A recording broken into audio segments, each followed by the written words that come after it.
número 119, acerca da Epístola aos Hebreus. Nós vamos dividi-la em duas partes. E agora nós vamos ver aqui a parte 2 desta aula e vamos trabalhar um pouco aqui a questão do esquema ou do esboço da Epístola aos Hebreus. Nós temos aqui o tema da Epístola, né, que fala sobre a Epístola das coisas melhores. A primeira divisão fala o melhor mensageiro, o Filho. E aqui nós temos a qualidade do Filho, superioridade aos anjos. Há um parêntese que fala sobre o perigo da negligência, né, desta verdade e também sobre a encarnação. Então, a qualidade do Filho, nós temos lá capítulo 1, versículo 1 até o 3, onde o texto diz, no versículo 1, há muito tempo Deus falou muitas vezes e de várias maneiras aos nossos antepassados por meio dos profetas. No versículo 2, mas nestes últimos dias, né? Nestes últimos dias é uma referência de uma vez por todas, ou seja, o estágio final, né, do plano de Deus para a redenção. Então o versículo diz, mas nestes últimos dias falou-nos por meio do Filho, a quem constituiu herdeiro de todas as coisas e por meio de quem fez o universo. O versículo 3, o Filho é o resplendor da glória de Deus e a expressão exata do seu ser. Então aqui a gente tem, né, uma referência a todas as qualidades essenciais de Deus estão claramente focalizadas na pessoa de Jesus. Então nesse trecho temos um claro contraste, né, da qualidade da nova revelação com relação à anterior. Aqui no versículo 4 até o 14 do capítulo 1, fala sobre a superioridade aos anjos. No versículo 4 fala, tornando-se tão superior aos anjos, quanto o nome que herdou é superior ao deles. Então aqui a gente tem, né, uma explicação ou um comentário em cima desse versículo. No Antigo Testamento, os anjos desempenham um papel muito importante. Eles eram vistos como próximos a Deus. Eram também considerados mediadores da lei. De qualquer forma, o Filho é superior aos anjos porque, bem à parte da sua natureza eterna, no seu papel humano ele obteve, por meio da experiência, o que já era seu por personalidade, ou seja, um nome superior ao dos anjos. No versículo 5, nós temos aqui, pois a qual dos anjos Deus alguma vez disse, tu és meu filho, eu hoje te gerei? Essas palavras, né, citadas aqui, eram cantadas a um monarca israelita no dia da sua coroação. E o versículo continua, e outra vez eu serei por pai e ele me será por filho. Essas palavras foram ditas primeiramente a Davi, por isso elas têm conotações messiânicas. E aqui no versículo de número 6 diz, né? E ainda quando Deus introduz o primogênito no mundo, diz, todos os anjos de Deus o adorem. Então essas referências mostram a superioridade de Jesus com relação aos anjos. Aqui há um parêntese que é o perigo da negligência desta verdade, né? Capítulo 2, versículo 1 até o 4, onde o texto diz, no versículo 1, por isso é preciso que prestemos maior atenção ao que temos ouvido, para que jamais nos desviemos, porque se a mensagem, uma referência à lei, foi transmitida por anjos, nunca foi afirmado no Antigo Testamento, né, que a lei foi transmitida por anjos, mas fazia parte da percepção teológica judaica. Então, transmitida por anjos, provou a sua firmeza e toda transgressão e desobediência recebeu a devida punição. Versículo 3, como escaparemos se negligenciarmos tão grande salvação? Então, o Evangelho anunciado pelo próprio Senhor Jesus, o Messias, que é superior aos anjos. Então, aqui há uma referência a não negligenciarmos esse evangelho anunciado pelo próprio Senhor Jesus, o Messias. Então aqui nós temos a encarnação, capítulo 2, versículo 5 até o versículo 18, onde o versículo 5 diz: Não foi a anjos que ele sujeitou o mundo. E no versículo 9 fala: Vemos, todavia, aquele que por um pouco foi feito menor do que os anjos, Jesus. Aqui fala sobre a encarnação de Jesus. E ele foi coroado de honra e de glória por ter sofrido a morte. Complementa aí o versículo de número 10, ou desculpa, de número 9. Então aqui nós temos, na segunda parte aqui, né, o melhor apóstolo, capítulo 3, versículo 1, até o capítulo 4 e versículo de número 13. Então no capítulo 3, versículo 1 ao 6, mostra a superioridade de Jesus com relação a Moisés. Para os irmãos terem uma ideia, no versículo 3, o autor diz: Jesus foi considerado digno de maior glória do que Moisés, da mesma forma que o construtor de uma casa tem mais honra do que a própria casa. Aqui há um parêntese, capítulo 3, versículo 7 até o 19, que fala sobre o perigo da descrença. A gravidade da situação é intensificada por três coisas. A primeira, o autor chama a atenção para o fato de que é Deus quem está falando e não o homem, como diz o Espírito Santo, lá no versículo de número 7. A segunda, ele ressalta que esse afastar-se é do Deus vivo, ou seja, Deus se faz conhecido aos homens, cumpre suas promessas e executa seus juramentos. E a terceira, ele usa o imperativo encorajem-se uns aos outros todos os dias, versículo de número 13.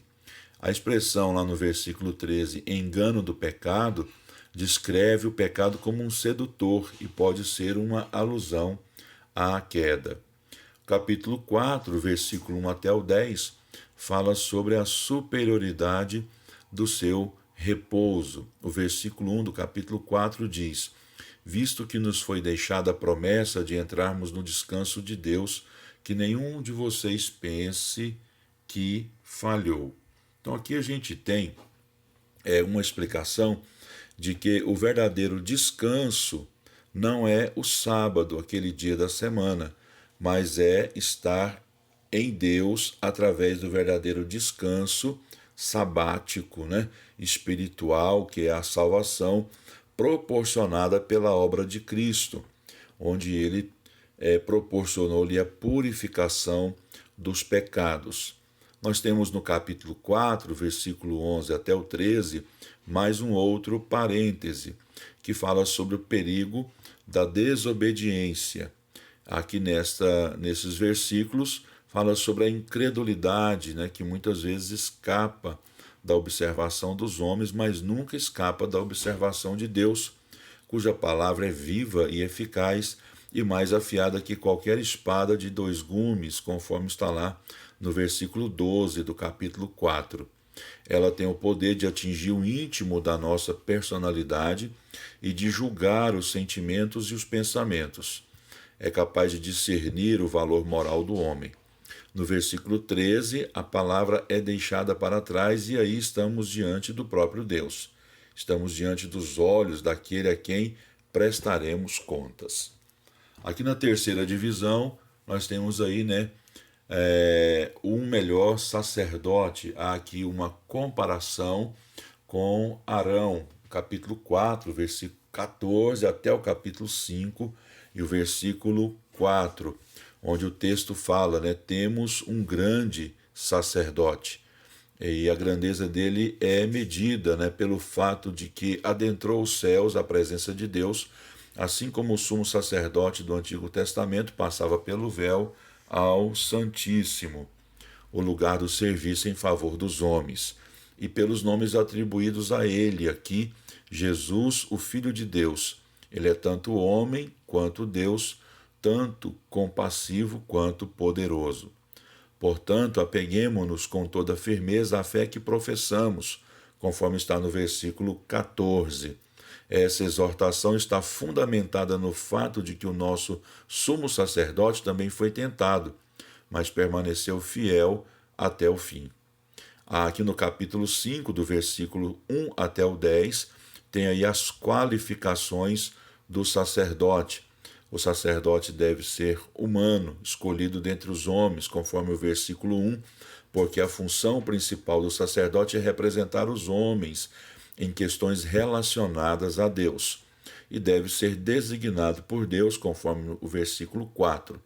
Esse é um ofício tão importante que nenhum homem tem o direito de tornar ou tomar a honra para si mesmo, conforme está no versículo 4. Somente Deus possui a prerrogativa da nomeação de sacerdotes. Por isso que ele faz uma alusão ao Salmo 110, verso 4, que diz: Tu és sacerdote para sempre, segundo a ordem de Melquisedeque. E com relação à ordem de Melquisedeque, citado no capítulo 5, versículos 5 até o 10, vamos falar mais adiante quando falarmos sobre o capítulo 7 da Epístola aos Hebreus. Então nós temos aqui um outro parêntese que fala sobre o perigo da imaturidade, que vai do capítulo 5, versículo 11, até o capítulo 6 e o versículo de número 12. E nós temos aqui a questão do precursor, que vai do capítulo 6, versículo 13 até o 20, onde ele fala sobre que Deus fez a sua promessa a Abraão. E lá no versículo 20 ele fala que Jesus nos precedeu, entrou em nosso lugar, tornando-se sumo sacerdote para sempre, segundo a ordem de Melquisedeque.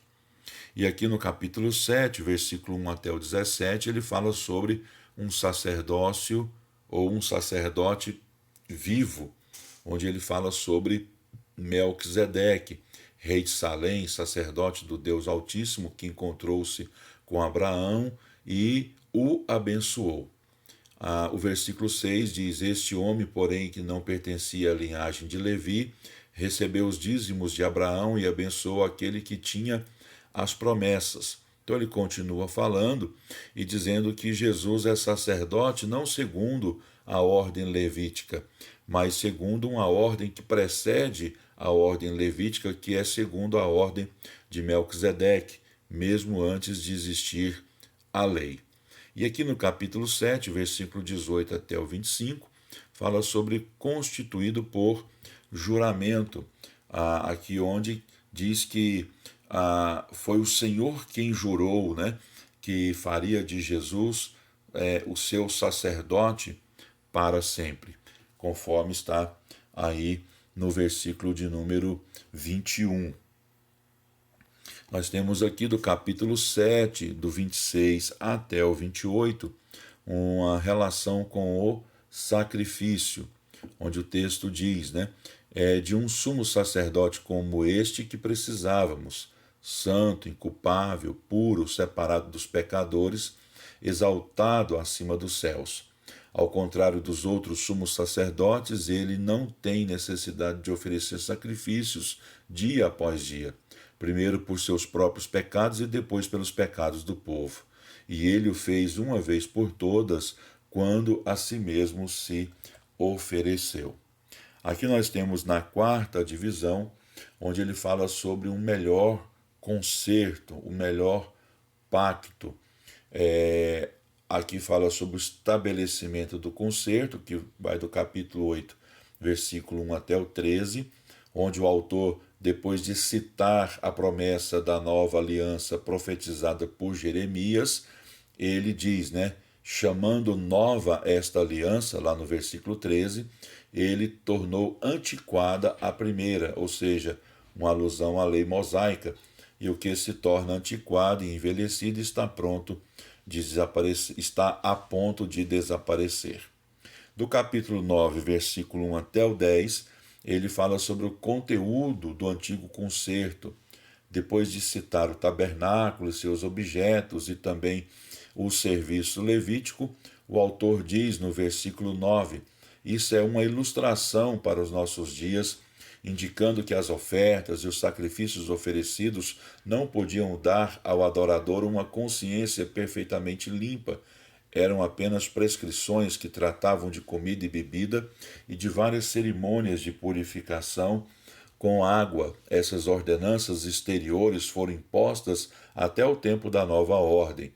Então, o conteúdo do antigo concerto vai até Jesus, porque a partir de Jesus é uma nova ordem, um novo concerto. E aí ele vai falar no capítulo 9, versículo 11 até o 28, acerca de Cristo, que é o sacerdote que, com ele, né, com a mudança de lei, há também agora uma mudança de sacerdote. Então, a partir da mudança da lei mosaica, que tinha como sacerdócio a tribo de Levi, agora, mediante uma nova aliança, existe agora um novo mediador e também um novo sacerdócio. Então, vamos aqui para a quinta sessão, onde fala sobre um melhor sacrifício. Aqui ele fala sobre a impotência da lei, onde ele diz que a lei trazia apenas uma sombra dos benefícios que haviam de vir e não era uma realidade. A realidade, então, cumpre-se na pessoa de Jesus.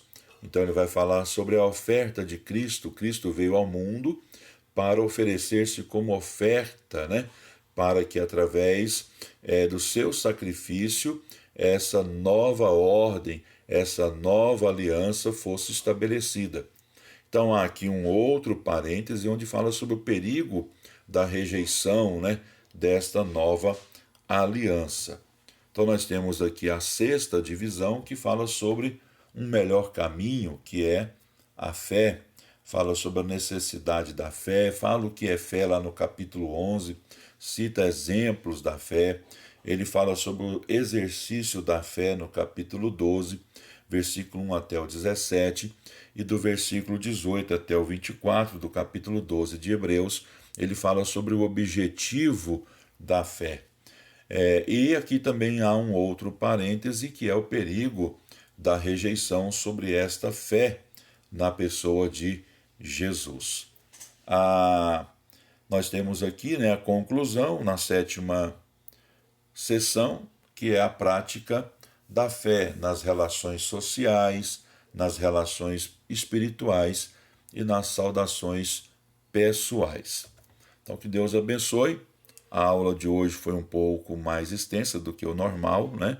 Mas é porque a gente quis aqui dar uma visão geral acerca desse esboço da Epístola aos Hebreus. Então, que Deus abençoe a vida de cada um de vocês.